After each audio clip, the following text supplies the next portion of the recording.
Bonjour à tous, bienvenue dans un nouveau tuto Alltricks. Aujourd'hui je vais vous apprendre à purger un frein SRAM.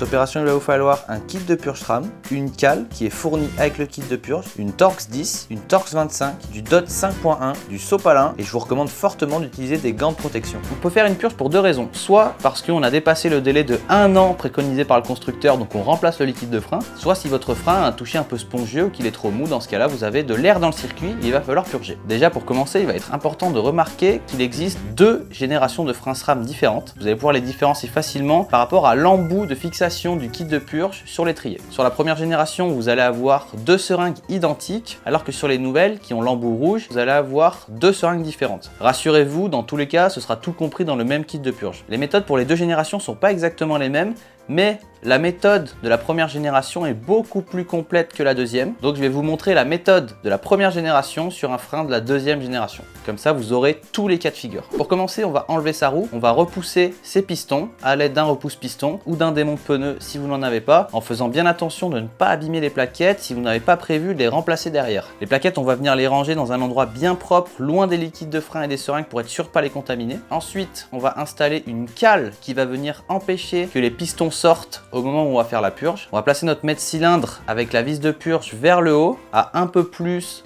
de 90 degrés. Faites juste attention si vous travaillez sur un pied d'atelier que votre étrier ne soit pas plus haut que votre mètre-cylindre. On va mettre une protection autour du mètre-cylindre et autour de l'étrier pour être sûr qu'il n'y ait pas des petites coulures qui iront sur le guidon, sur la fourche, sur les roues. Il faut faire attention parce que le DOT 5.1 qui est présent dans ce frein est corrosif, ce qui fait que ça peut abîmer la peinture si vous le laissez trop longtemps. Je vous rassure tout de suite, il faut quand même le laisser un petit moment sur la peinture pour que ça en enlève. Si vous voyez une éclaboussure, essuyez-la tout de suite et il n'y aura aucun problème. Et un petit peu gras, ce qui fait que si vous en avez sur les disques ou les plaquettes, votre frein freinera plus très bien. Ce serait quand même dommage de purger un frein pour qu'il freine moins bien qu'à la base. Une fois que ça c'est fait, on va remplir nos seringues. La première seringue, celle qui va à l'étrier, celle avec l'embout rouge sur la nouvelle génération, on va la remplir à 15 ml. Et la deuxième seringue, qui sera la même dans les deux cas, on la remplit à 5 ml. Il est important également de savoir que le DOT 5.1, une fois qu'il est ouvert, c'est un liquide qui se périme assez vite. Si vous faites juste votre petite purge annuelle, n'achetez pas un trop grand récipient. Une fois que c'est fait, on va venir dégazer la seringue. C'est-à-dire, on va refermer le clamp.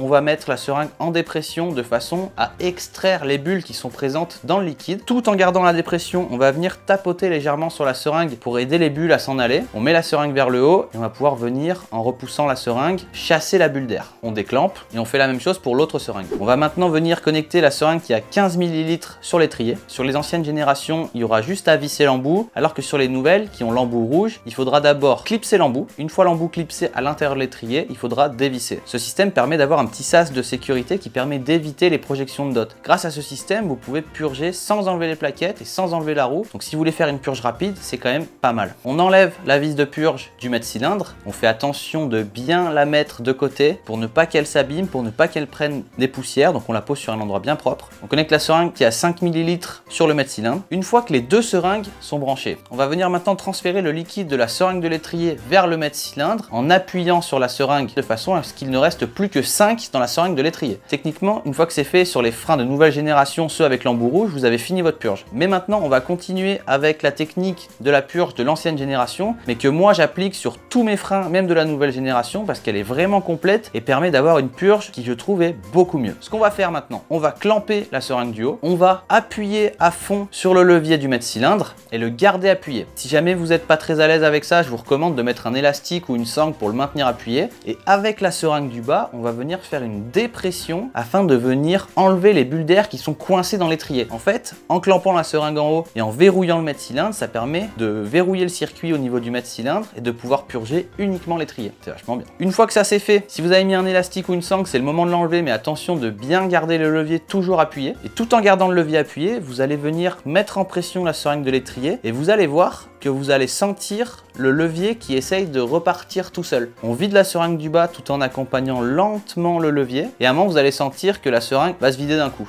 là, vous avez fini. On resserre la bague rouge et on fait une petite dépression avant de la retirer, ce qui permet d'aspirer l'excédent de DOT et d'en mettre aucune goutte à côté. C'est ce qui fait que si vous purgez avec les plaquettes, vous n'allez pas en mettre sur les plaquettes et ça c'est formidable. Si vous avez un kit de purge de la première génération, simplement enlevez-le et remettez la vis de purge. Une fois que c'est fait, on va faire la même opération mais sur le mètre-cylindre. On déclampe le mètre-cylindre, on fait une dépression pour aspirer les bulles. On peut le faire plusieurs fois s'il reste des bulles. Il ne faut pas aspirer trop fort parce que ça peut venir détériorer la membrane du frein ou du kit de purge. Donc on fait des dépressions légères et tant qu'il y a des bulles, on répète l'opération. On fait une dépression, on remet en pression, on fait une dépression, on remet en pression. On met quelques coups de pression sur la seringue. Maintenant, on peut débrancher la seringue. Il faut qu'il y ait un peu de liquide qui s'en échappe. Si vous n'avez pas un petit dôme de liquide qui s'est formé sur le trou de la vis de purge, ça veut dire que vous avez mal réussi et qu'il faut recommencer. On remet la vis, on nettoie. Avant de retirer la cale, on peut dès maintenant tester le toucher de notre frein. Et à partir de là, si votre toucher est satisfaisant, vous avez terminé. On nettoie avec de l'eau et un peu de savon, car le DOT 5.1, ça se nettoie avec de l'eau et du savon. Vous n'avez pas du tout besoin de mettre un dégraissant. On fait bien attention par contre d'enlever toutes les traces. S'il y en a eu sur le guidon, sur le mètre-cylindre, sur l'étrier, on enlève tout, on fait tout nickel. Donc on enlève la cale.